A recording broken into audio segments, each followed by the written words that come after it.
When you want that harmonious relationship with those adult children and all you seem like you get is just a hot mess? Yeah, that's what we're going to be talking about today. Join me as we read this letter from a concerned parent. Dear Dr. Becky, my daughter in law doesn't want to spend time with our family.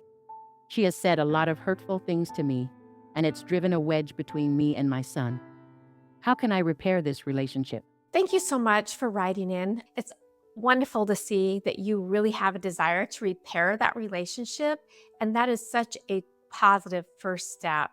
So, I don't know exactly what the specific problem is in your relationship with your children, but I do know that when it comes to family dynamics and adult children, it's usually very multifaceted and complex. But first, I just want to start with the fact that many times parents are not even aware of what the issue is with their adult children. Oftentimes, for example, parents may be thinking they're just acting out of love and concern and trying to be helpful to their children. But the children may see it in a very different way. They're not children anymore, they are adults. They may see it as you're being controlling or intrusive or contriving, maybe judgmental.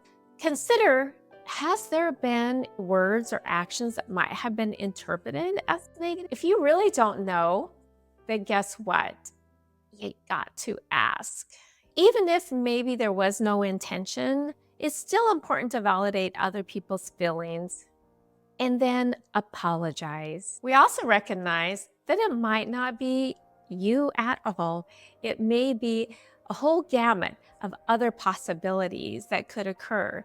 And those factors can include misunderstanding, communication breakdowns, difference in values, past experiences, or mental health issues. And frankly, it may be the interpretation of somebody's actions or the misrepresentation or the perception of what's happening. And in fact, both parties often contribute in some way or the other without even recognizing it. So, guess what? The only person that we can change is ourselves. That's where we truly need to start. The change that we make can greatly influence the change in other people, especially positive change. So, with that said, here are some basic general strategies that might just help you in your relationship. In your situation, it sounds like you are still having communication with your son. That's wonderful. So, initiate a conversation with your son. And most importantly, listen to whatever he has to say. Use active listening skills. Seek to understand and to validate. It needs to be honest and calm. Avoid getting defensive. Definitely avoid rehashing any old conflicts. It might not be easy. You can probably get hurt when there's honest conversation. Take a deep breath and just listen.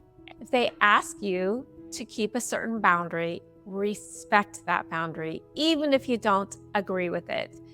For example, maybe there are certain things they choose not to talk about, like finances or spirituality.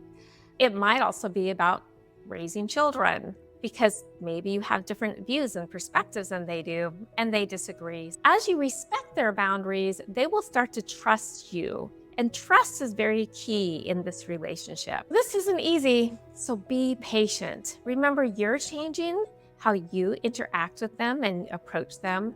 And they need to see that things are going to be more like the way they want it to be, right? So it may take some time for them to start to trust that relationship. The fact of the matter is, because there are so many variables in relationships, I just want to remember that they're adults now and they need to have their own challenges and learn from those. So it may mean stepping back and letting them make decisions. It can be difficult, but it gives us a chance to heal and to move on and to take care of ourselves. But it doesn't mean that we ever give up hope, and it doesn't mean we should stop trying. Consider going to a counselor, a third party who can help navigate and mediate the situation, and maybe see things that neither of you are seeing.